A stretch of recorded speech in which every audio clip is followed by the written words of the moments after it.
Mensagem que salva. Lucas 16, de 19 a 31. Temos aqui a história do rico e do mendigo, que possivelmente você já leu várias vezes. E antes que nós façamos a leitura desse texto, eu queria chamar a sua atenção para um fato. O que nós temos aqui, existem linhas discordantes, mas o que prevalece é a ideia de que aquilo que nós temos aqui é uma das parábolas contadas por Jesus. Por que é que nós deduzimos que é uma parábola? Se você volta um pouquinho antes, no capítulo 15, você vai notar que Jesus, na maneira como Lucas organiza o seu material, no capítulo 15, começando pelo versículo 3, Jesus conta uma parábola da ovelha perdida. Depois do versículo 8 do mesmo capítulo 15, a história da dracma perdida. A partir do 11, a parábola do filho pródigo. Entrando no capítulo 16, a parábola do administrador infiel. E aí um pequeno intervalo onde Jesus reprova os fariseus e fala sobre o divórcio. Lucas faz essa inserção, para em seguida entrar na história do rico e do mendigo. Ou seja, você tem aqui um contexto de parábolas.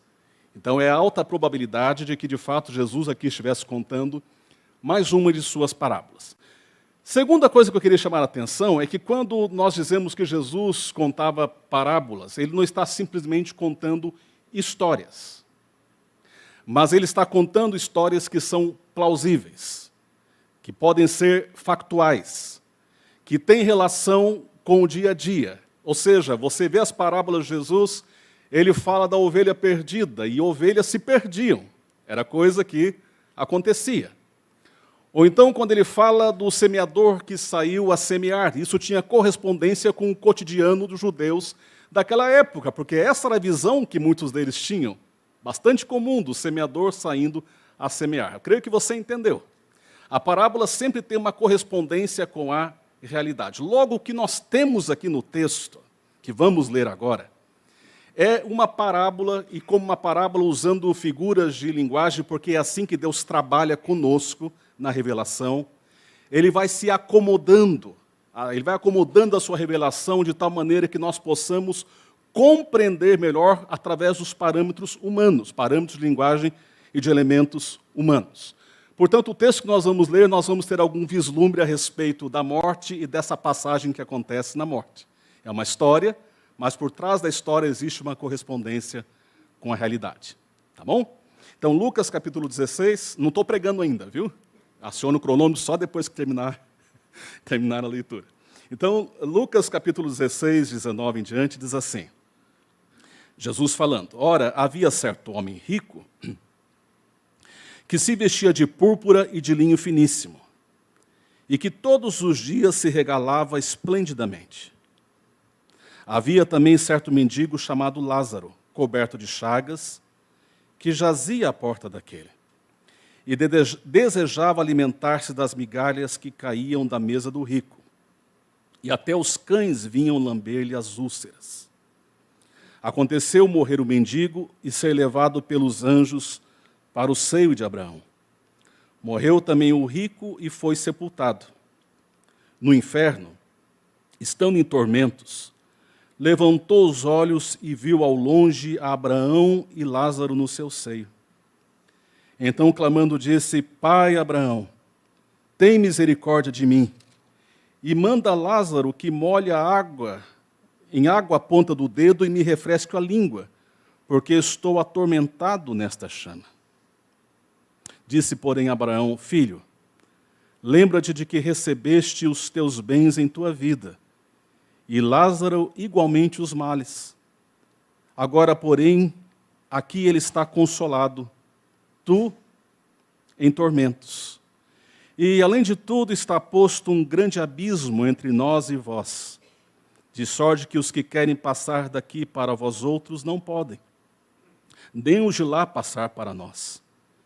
Então replicou, Pai, eu te imploro que o mandes à minha casa paterna, porque tenho 5 irmãos, para que lhes dês testemunho, a fim de não virem também para este lugar de tormento. Respondeu Abraão, eles têm Moisés e os profetas. ouçam-nos.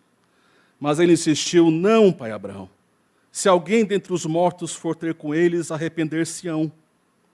Abraão, porém, lhe respondeu: se não ouvem a Moisés e aos profetas, tampouco se deixarão persuadir, ainda que ressuscite alguém dentre os mortos. Como eu creio que você já pôde deduzir, nessa noite eu queria falar com você um pouquinho sobre a broaca. Você já ouviu falar da broaca? Quem conheceu aqui o velho Aníbal, teve a oportunidade de conhecer o velho Aníbal? Pai do nosso outro pastor Aníbal, que estava em Cambé. Essa era a forma como o velho Aníbal, que evangelizou toda essa região do Paraná, falava a respeito da morte. Era assim que ele chamava a morte. Companheiro, estou esperando a broaca. Uma hora a broaca vai chegar. Até o momento em que a broaca o levou com 90 e poucos anos de idade. Eu queria falar um pouquinho sobre a broaca, porque se existe um fato incontestável, é o de que um dia todos nós morreremos. Um dia todos nós partiremos da terra. Vai haver um dia no qual seu coração cessará de bater, os seus pulmões deixarão de inalar e de exalar, o seu cérebro já não mandarão mais comando para o seu corpo e você dará o seu último suspiro. E esse assunto é um assunto que eu creio que nos chama bastante atenção, nos gera, quem sabe, um certo frio na barriga e, ao mesmo tempo, bastante curiosidade. Quando a gente é criança, a gente não se preocupa com isso. Mas, à medida que nós vamos crescendo e com a broaca vamos nos deparando ao longo da jornada, nos damos conta de que também nós partiremos. E mesmo quando colocamos a nossa fé em Jesus e temos a certeza de que quando isso acontecer, nós estaremos no paraíso, ainda assim nenhum de nós almeja este dia. Eu me lembro, a nossa segunda filha, quando ainda era muito pequenininha, lá em Assis, uma professora da escola dominical a pegou no colo. Ela disse assim: tia, quando a gente morrer, nós vamos estar no céu com Jesus, né? E a professora disse: isso mesmo, filhinha. E ela pensou e falou assim: mas não tem pressa não, né, tia? Não tem pressa não, né, tia? Vamos morrer, mas não temos pressa, mas temos muita curiosidade, quem sabe o que vai acontecer naquele instante. Eu sou bastante curioso. Tem um livro muito interessante de um autor chamado Raymond Moody, e você pode baixá-lo da internet, se chama Vida Após a Vida. Este autor, ele era, não sei se faleceu, um pastor metodista, e ele começou a fazer coletas de relatos das experiências de EQM, experiências de quase morte. Quem sabe você já leu sobre isso, quem sabe até conhece alguém que passou por essa experiência. E ele foi reunindo vários testemunhos ao redor do mundo de pessoas em diferentes contextos, em diferentes países que nunca haviam se conhecido, nunca se falaram, e ele percebeu que em muitos desses relatos haviam alguns elementos em comum, algumas coisas em comum. E aí ele escreveu esse livro muito interessante chamado Vida Depois da Vida. Por exemplo, quem sabe você já ouviu essa, de que a pessoa, quando está morrendo, passa como um filme na sua cabeça em questão de segundos. Já ouviu essa? Várias pessoas que relatam essa experiência. Estava ali se afogando e, de repente, numa fração de segundos, passa como que um filme de toda a sua vida, com as coisas boas e com as coisas ruins. Ou então de outros que alegam terem visto como uma luz no túnel mesmo, um caminho, né? Uma luz brilhando no final. Enfim, várias experiências extremamente interessantes relacionadas a EQMs. A gente sabe que, como cristãos, nós não fazemos doutrina em cima disso.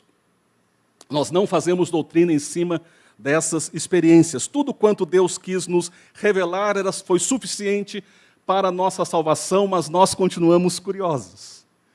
E embora nós estamos falando aqui de experiências, quando vamos para a Bíblia, por exemplo, para esta parábola contada por Jesus, nós temos alguns indicativos do que acontece conosco logo depois de morrermos. E eu queria aqui, então, estar falando com vocês um pouquinho sobre isso. Em primeiro lugar, logo depois de morrermos, primeiro ponto, o que vai acontecer, versículos 22 e 23, é que nós estaremos vivos. Nós vamos morrer, mas estaremos vivos. E com isso, eu quero dizer que nós não cessaremos de existir, como pensam alguns. Quando dermos o nosso último suspiro, nos daremos conta de que ainda estamos vivos, apenas separados dos nossos corpos. Olhamos aqui para a história e você encontra duas pessoas em situações extremamente opostas, bastante diferentes. Um, muito rico, usava linho fino, usava púrpura, que era um corante muito caro, porque era de um molusco de uma região distante da Turquia. E extremamente caro, só os mais ricos o possuíam. E ele fazia banquetes todos os dias, se regalava. E junto à sua porta está ali uma pessoa numa situação de mendicância. O anelo dele, a maior ambição é que ele pudesse, quem sabe, comer das migalhas que caíam da mesa do rico, que tem o seu corpo coberto com chagas, e tão repugnante que as pessoas não se aproximam e os cães vêm para lamber-lhe as feridas. E diz aqui essa história de Jesus que os dois morrem no mesmo dia. Possivelmente o rico teve um funeral bastante pomposo, né? Um caixão mais caro que o seu guarda-roupa, várias coroas de flores, quem sabe muitas homenagens, com todos os aparatos que eram usados pelos judeus naqueles dias, como sejam as carpideiras, os tocadores de flauta, e quem sabe muitos falando a respeito das suas supostas virtudes em longos discursos. E por outro lado, quem sabe aquele mendigo não teve sequer um discurso, nem uma palavra de consolação, quem sabe até colocado numa vala comum dos indigentes, o seu corpo. Mas ambos, apesar de terem funerais diferentes, distintos, eles morrem e eles estão vivos, apenas foram para lugares diferentes. Em outras palavras, amados irmãos, nós continuaremos vivendo, mesmo depois de morrermos, porque sim, existe uma vida depois desta vida. Eu tenho um tio que eu ouvi numa certa ocasião, num dos churrascos que ele costumava promover e gostava muito, e ali comendo, bebendo, e ele literalmente disse aquilo que está na palavra de Deus. Aquela declaração, ele disse, olha, vamos comer e beber, que nós vamos morrer amanhã mesmo. Lembra aquele texto da palavra? Comamos e bebamos, que amanhã vamos aproveitar enquanto a gente pode. Porque conforme o pensamento dele, não vinha nada depois, você morreu e acabou. E esse é o pensamento de muitos ateus, ainda que na hora do desespero ele reconsidere essa questão. Quando pensamos na morte, a morte não significa extinção. Nós não somos aniquilados. Mas morte significa separação, o nosso espírito é separado do nosso corpo, mas nós continuamos vivos. Você se lembra que quando os nossos pais desobedeceram à palavra do Senhor logo no início, na criação, logo depois da criação, quando Deus coloca dois elementos altamente simbólicos ali no jardim, que é a árvore do conhecimento do bem e do mal e a árvore da vida, da qual o homem se alimenta. E Deus disse para eles não comerem da árvore do conhecimento do bem e do mal, e se eles o fizessem, certamente eles morreriam. E o que é que nós temos aí? Nós temos ali eles tomando do fruto proibido, e no momento em que eles desobedecem a Deus, e aí está a simbologia, não é que o fruto era mágico, mas é a simbologia que está presente. É um limite ultrapassado por Deus mesmo. Nos diz que naquele instante os seus olhos se abriram, mas eles não caíram duro. Adão não morreu naquele momento. Ele viveu mais ou menos 900 anos para só depois vir a falecer. Mas naquele instante houve uma separação. O homem tinha uma perfeita comunhão com Deus, sem obstáculos, prazerosa na presença do Senhor. E agora, havendo rompido aquilo que Deus estabeleceu como norma, ele se vê nu, não apenas fisicamente, mas sobretudo espiritualmente, e ele se esconde de Deus. E é interessante notar que desde então o homem vem fugindo de Deus. O homem vem tentando se esconder de Deus o tempo todo. Porque o que aconteceu naquele momento não foi extinção, mas foi separação. A morte física é a separação do nosso corpo e é uma anomalia. Não era esse o propósito de Deus. Deus queria, e aí está o simbolismo outra vez, que nos alimentássemos da árvore da vida, que é Jesus mesmo. Essa árvore aparece outra vez, lá no Apocalipse, quando João tem a sua revelação.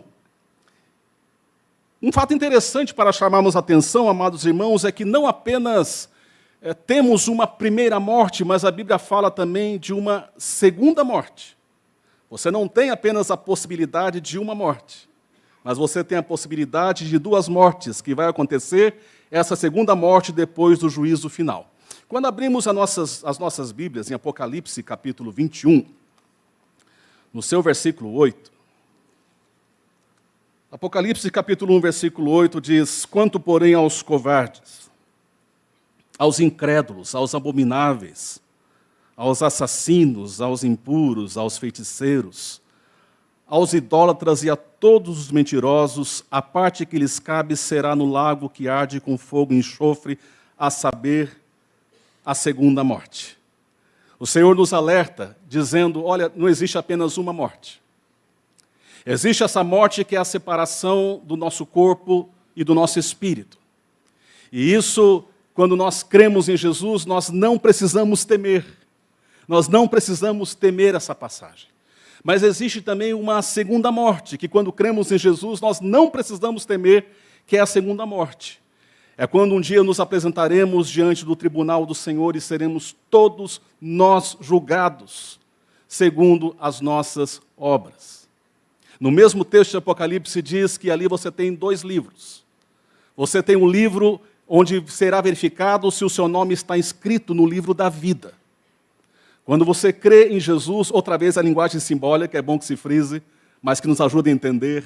Quando você crê em Jesus, o seu nome é escrito no livro da vida.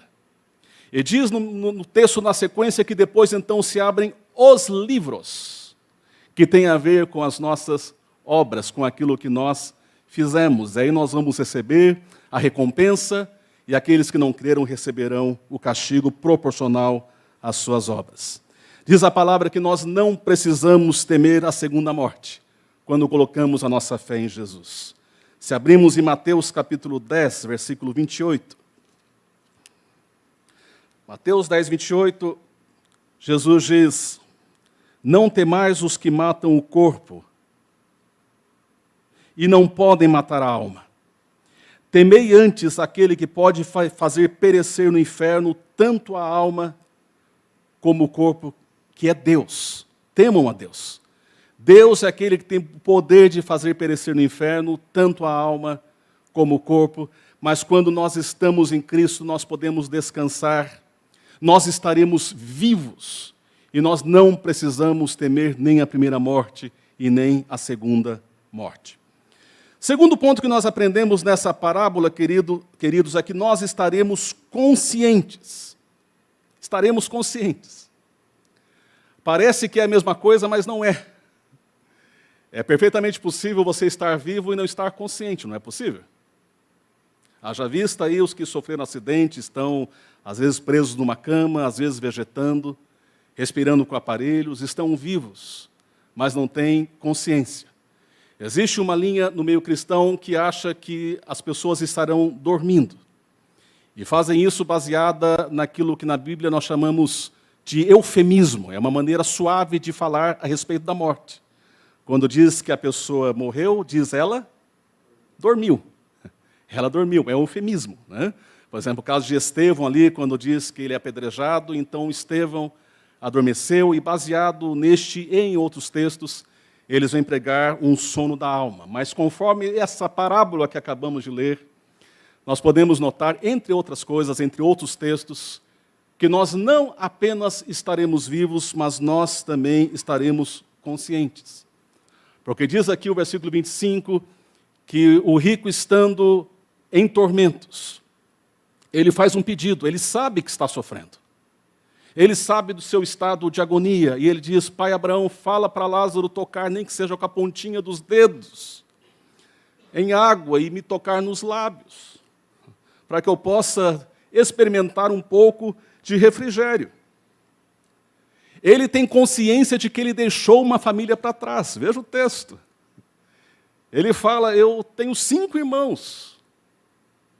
Manda lá alguém para falar para eles, para que eles também não venham para este lugar de tormento. Ele não está inconsciente. Ele sabe que morreu. Ele sabe que está passando por uma situação de tormento. Ele tem plena consciência, ele se lembra da sua família, ele sabe para onde os seus familiares virão também se não houver arrependimento. O rico se dá conta da sua situação. Lázaro estava agora no paraíso, enquanto ele estava naquele tormento. Em outras palavras, amados irmãos, a nossa consciência continua conosco depois da morte. E aí vem a nossa curiosidade. Pastor, eu vou reconhecer o papai e a mamãe lá no céu? Eu vou encontrar lá com os meus parentes e eu vou saber quem é? A Bíblia não diz. Mas como acabamos de ver, nós estaremos no estado de consciência. E eu sou da linha de Russell Shedd, que foi um teólogo que trabalhou aqui no Brasil durante muitos anos. E ele dizia, eu não creio que no céu nós vamos ser mais ignorantes do que nós somos na terra. É o contrário. A nossa consciência vai se expandir, nós vamos conhecer mais. Aquele texto de 1 Coríntios, capítulo 13, que diz que naquele dia, então conhecerei, como também sou conhecido. A nossa mente se expande, a nossa capacidade, a nossa inteligência, e nós não somos subtraídos no conhecimento, pelo contrário, esse conhecimento é acrescentado a nós. Então eu não quero aqui ser dogmático, mas eu particularmente creio sim, que nós nos reconheceremos. Lázaro está em paz. E ele está em paz não porque ele fosse perfeito, mas porque em algum momento, isso fica implícito à luz de todo o ensino das Sagradas Escrituras, em algum momento ele creu no Senhor. Quem sabe como o Salmo 16, versículo 2. Salmo 16, versículo 2, ele podia afirmar, digo ao Senhor, Tu és o meu Senhor, outro bem não possuo, senão a Ti somente. Senhor, eu não tenho nada, mas eu tenho o Senhor. E eu quero chamar a sua atenção que Lázaro não era evangélico. Ele só creu em algum momento da sua vida. Às vezes a pessoa crê, mas lhe falta discernimento. Às vezes a pessoa crê, mas lhe falta doutrina. Às vezes a pessoa crê e lhe falta esclarecimento, mas ninguém pode julgar o coração de outro ser humano, porque nós não sabemos. A fé é algo que brota no coração, e uma coisa é crer para a salvação, outra coisa é quando você tem esclarecimento. Então, nesse sentido é que eu digo que Deus não salva apenas os evangélicos, está entendendo? Deus salva todo aquele que em algum momento no seu íntimo, no seu coração, e quem sabe numa situação muitas vezes como a deste homem mendigando, ele vem a dizer, Senhor, eu não possuo nenhum outro bem além de Ti, e ele crê no Senhor. Aí falta esclarecimento, discipulado, muitas vezes. Mas ele creu e o seu consolo agora vem do Senhor. Terceiro lugar, amados irmãos, versículo 22, nós não apenas estaremos vivos, nós não apenas estaremos conscientes, mas nós também estaremos com Cristo. Com Cristo. E aqui outra vez uma figura de linguagem altamente simbólica, que é o seio de Abraão. Porque diz que este Lázaro, que creu no Senhor, fica implícito à luz das Escrituras, como eu disse, ele é recolhido no seio de Abraão, que era uma figura de linguagem daqueles dias também, como hoje em dia. O pessoal não fala lá que quando morre é recebido por São Pedro, não tem essa crença por aí? Não é isso? O São Pedro lá com as chaves no céu, então havia também alguns que acreditavam nisso, né? O patriarca Abraão recebendo, e Jesus se apropria dessa crença para ilustrar o conforto que agora Lázaro está experimentando. O seio de Abraão aqui tem a ver com acolhimento. Lázaro fecha os seus olhos, ele dá o seu último suspiro, e ele entra na casa do Pai, onde Cristo aguarda os seus. Famoso Salmo 23, tão querido nosso, na sua parte final.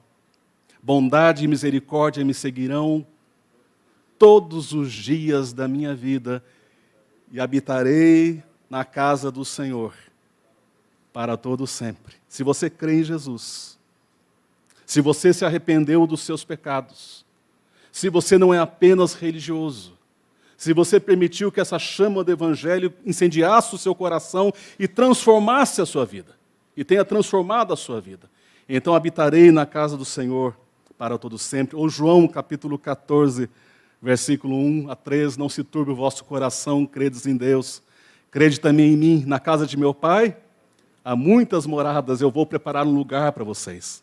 E quando eu for, voltarei e vos receberei para mim mesmo, para que onde eu estou, estejais vós também. Aliás, o céu só é céu porque Cristo está nele. Você pode estar no lugar mais bonito que você já viu, você pode estar numa situação de conforto, você pode estar onde quer que seja. Se Cristo está presente, nós estamos experimentando já os vislumbres do céu de como será. Um dos nossos hinos antigos, né? Não importa se eu moro numa casa à beira-mar, no campo, eu não lembro bem a letra, os mais antigos aqui se lembram, mas diz assim, é céu ali, onde Cristo está é céu. O céu só é céu pela presença de Cristo conosco. Dois fatos aqui curiosos quando falamos de estarmos com Cristo. Primeiro, diz aqui o texto, e nós não fazemos disso um axioma, uma doutrina rígida, mas diz o texto aqui que ele foi levado pelos anjos ao seio de Abraão. Então, como eu disse, nós não vamos fazer uma doutrina dizendo todas as vezes são os anjos que levam, mas sim, com certeza, você tem indícios de que várias vezes os anjos nos levam à presença do Pai. Tem aqui em Arapongas o pastor Celso Budner, vários de vocês o conhecem, amigo querido de muitos anos. Nós conhecemos a sua mãe, Dona Isabel, talvez alguns aqui também conheceram, fazia um bolo de fiapo, de coco maravilhoso, maravilhoso. E ela contraiu um câncer e ficou enferma, e com o passar do tempo, contraiu não, câncer não se contrai, né? Ela foi enferma pelo câncer, deixa eu me corrigir, e com o passar do tempo ela foi cada vez mais se enfraquecendo. E duas coisas interessantes que o pastor Celso conta, se você encontrar com ele, peça para ele contar, ele conta com lágrima nos olhos. Ele fala do dia que a mamãe disse assim, vocês não estão vendo? Que coisa linda. Eles estão aqui. Vocês não estão vendo? E a outra coisa que ele disse, um pouquinho antes de morrer, mamãe disse assim, que caminho longo, meu Deus. Que caminho longo. E deu o seu suspiro. Então, muitas vezes, à luz da palavra, podemos dizer, os anjos nos levam à presença do Senhor. Segundo fato curioso nesse versículo é que o nome do mendigo é mencionado, mas do rico não. Você notou isso? Porque nessa nova dimensão a ordem do nosso mundo é invertida, ela não segue os mesmos parâmetros do nosso mundo.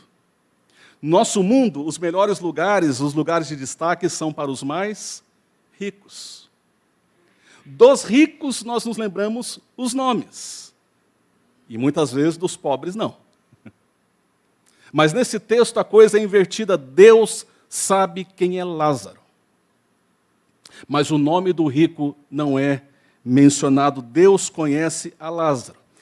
E é curioso que ainda que, quem sabe involuntariamente, o rico acha que permanece a mesma ordem do mundo anterior. Porque ele continua dando ordenzinhas. Pai Abraão, manda lá aquele que ficava na minha porta, molhar o dedo e refrescar um pouquinho a minha boca.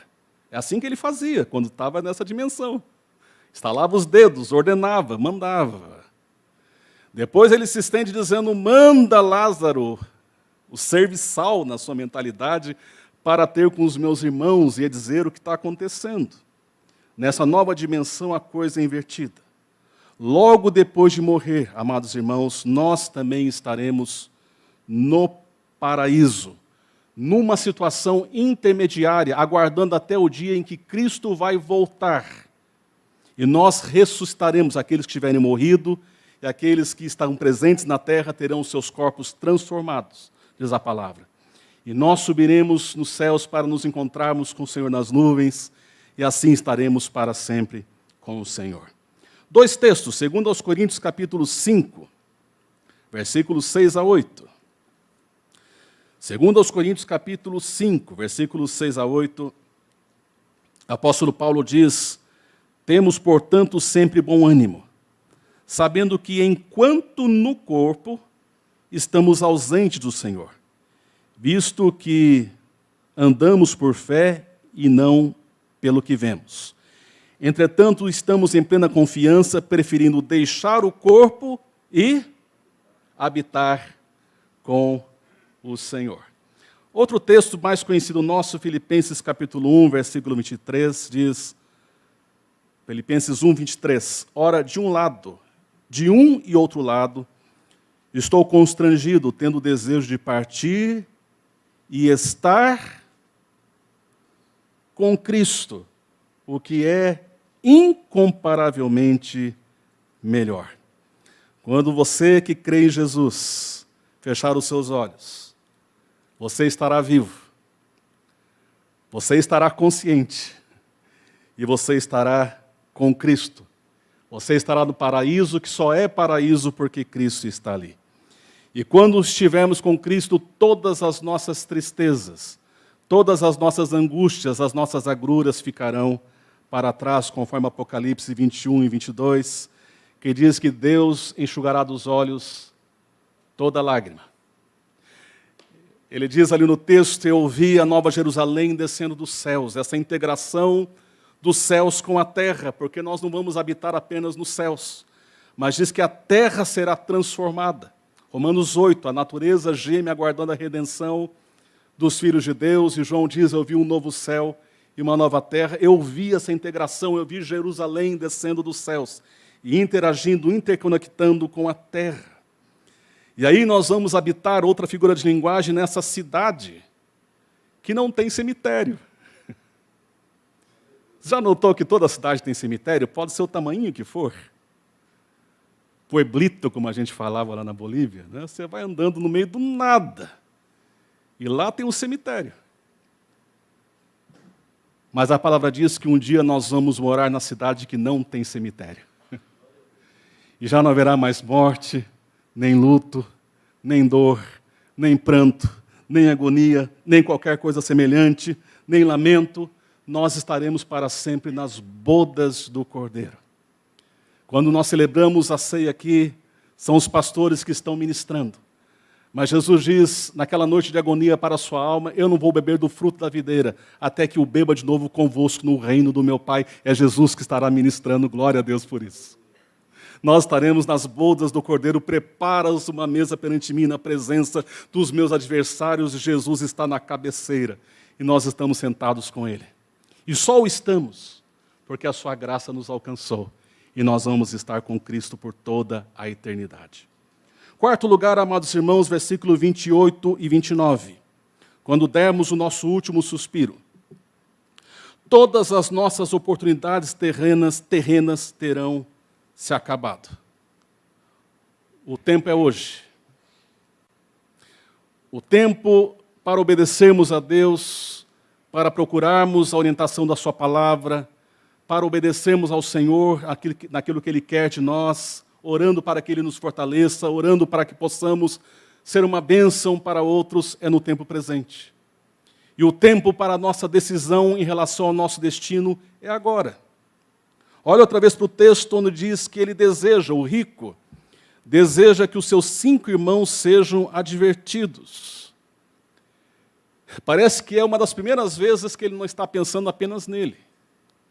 Porque note que não diz que ele foi para o inferno porque era um promíscuo, porque era um adúltero, porque vivia uma vida devassa, não fala nada disso.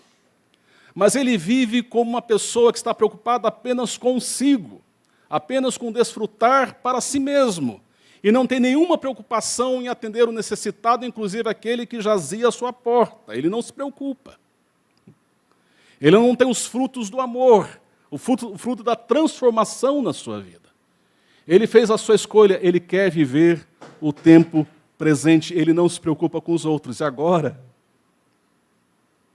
ele se preocupa dizendo, manda alguém avisar aos meus irmãos, mas era tarde demais. Não, pai Abraão. Se alguém se levantar dentre os mortos, eles vão se convencer, eu tenho certeza. E Abraão diz, de jeito nenhum. Ainda que se levante entre os mortos alguém, eles têm que ouvir a palavra está ali. Eles têm Moisés, eles têm os profetas.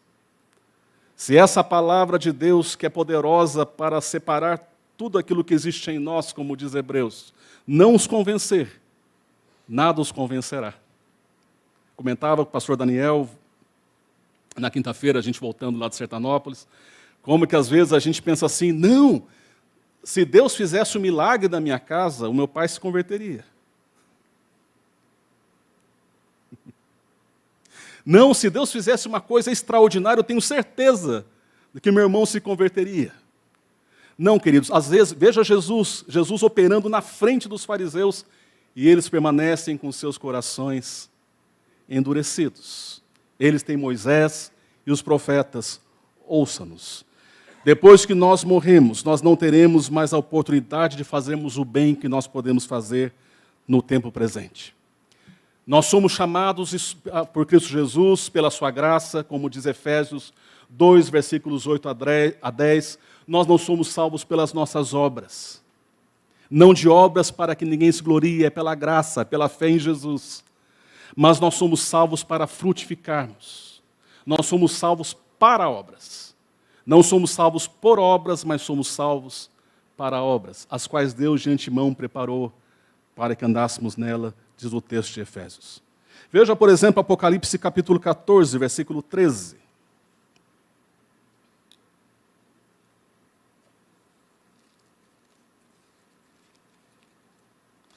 Apocalipse capítulo 14, versículo 13, onde João diz, então ouvi uma voz do céu dizendo, escreve, bem-aventurados os mortos que desde agora morrem no Senhor.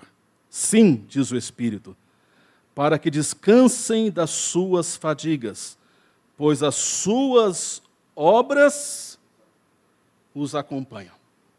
A palavra diz que nós vamos comparecer perante o tribunal e nós seremos julgados segundo o bem ou mal que nós fizemos por meio do nosso corpo.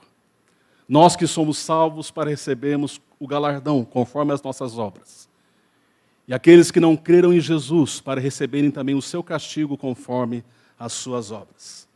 Portanto, além dessa teologia presente na palavra de Deus, eu gosto muito da teologia do Renato Russo. Lembra do Renato Russo, do Legião Urbana? Teologia dele.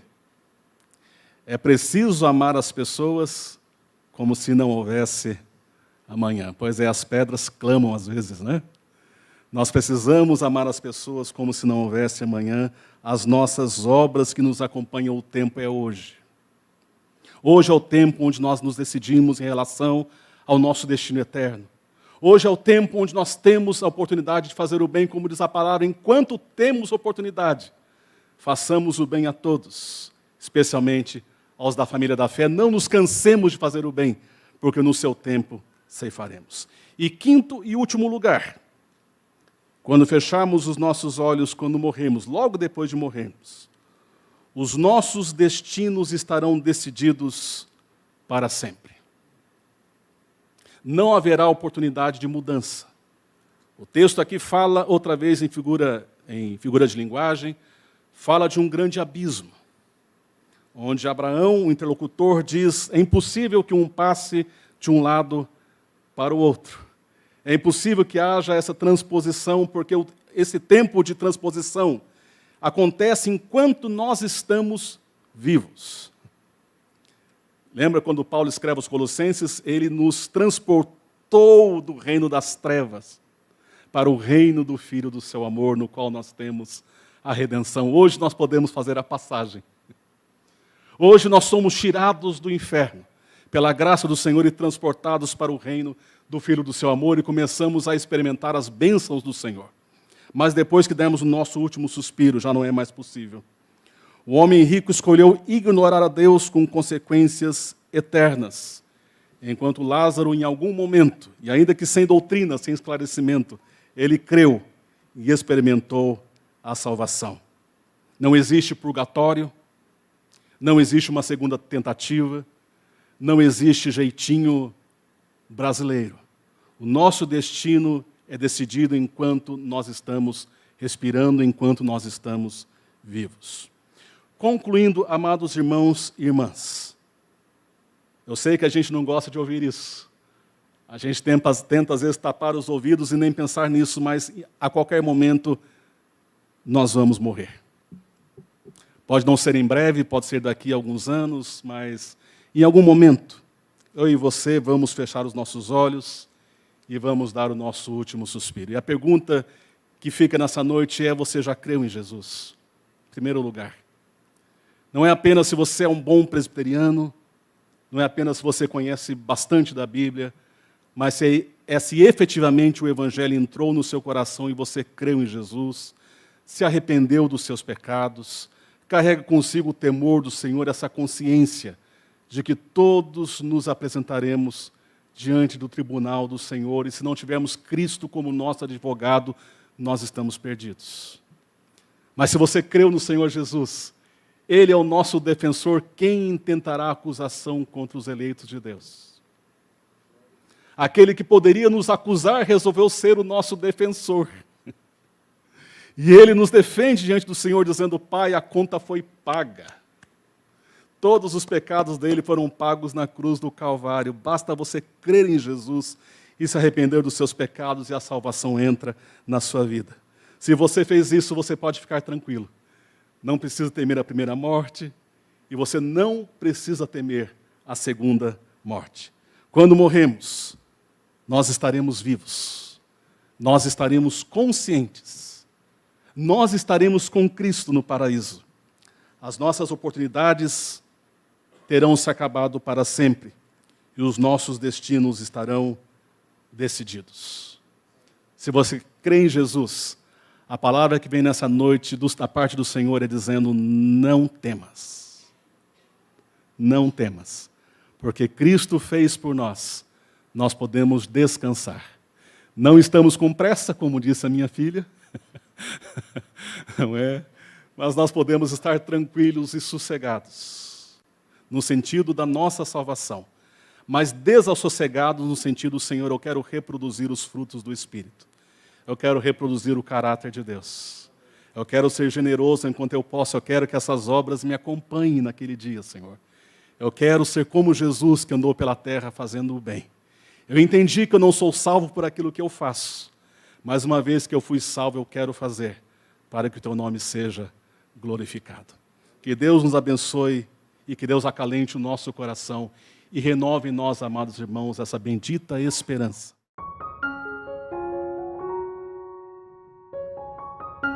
Mensagem que salva.